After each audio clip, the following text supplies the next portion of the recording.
Did you know that every new launch project goes through what I call a 3-phase in price? Given that in the first half of 2024, we have already seen a couple of projects like Cascaden Reserve and the residents at W Sentosa Cove hit the headline news that the developer did a huge price discount. In this video, I will share with you how to spot behaviors in projects that would tell us if the project would likely increase or reduce in price. Unlike in the resale development, where there are multiple individual owners, in the new launch market, there is only one seller, which is the developer. So how the developers price their units is very crucial to you as a buyer today because it will directly impact on your profits. Hi everyone, my name is Melissa and welcome back to my channel. Here is a chart for all the new sales at Treasure at Tampines, where we can see the 3 phases of pricing.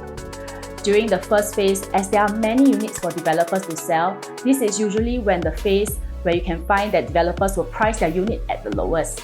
As the sale volume increases and developers feel more confident, this is where developers will go into phase 2 and start to inch up their prices. And lastly, it will be phase 3 where units will be priced at the highest. Taking the price trend of a 3-bedroom unit as an example, it clearly shows that the difference in prices across different entry times.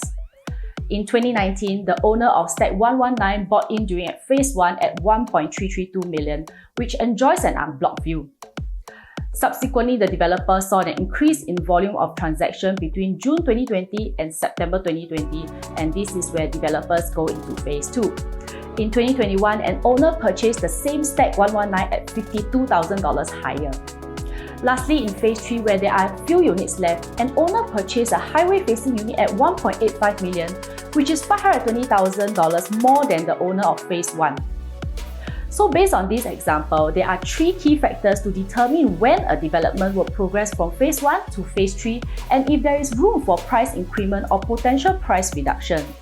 In this example, I will use a current launch, the Botany at Dairy Farm, to illustrate further. Before I share with you more, I would like to ask that you like and subscribe to my channel so that my content will be able to reach to more people like yourself. Firstly, check the volume of units that are being sold weekly. So from January to February 2024, the Botany at Dairy Farm sold an average of 2 units per week, which is considerably much lower than the neighbouring launches. To increase the volume of transactions, the developer of the Botany start to roll out star buys and discounts, and the average number of units sold increased to 12 per week. Subsequently, the developers actually achieved a total of 85% of units sold to date at this point of filming, which is where I will go into the second key point. Monitor the percentage of units that has been sold in the project.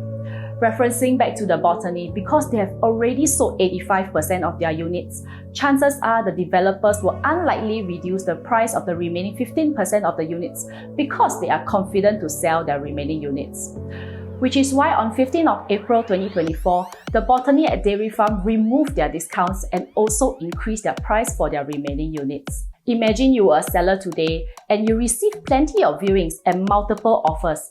Chances are you will not want to reduce your price as well.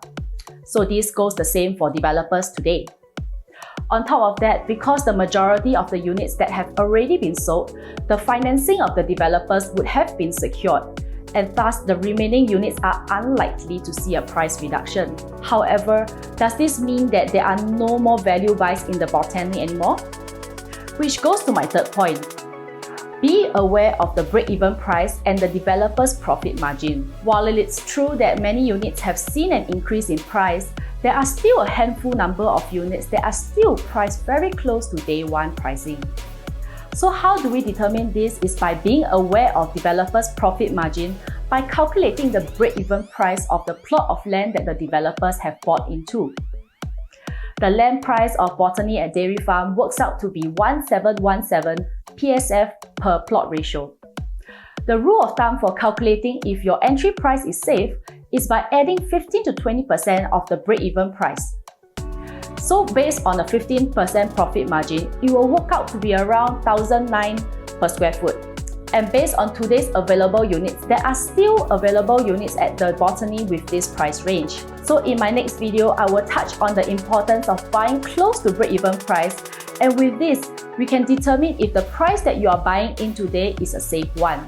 So if you're unsure if the project that you are interested in today is in which phase, please feel free to reach out to me via my contact methods below.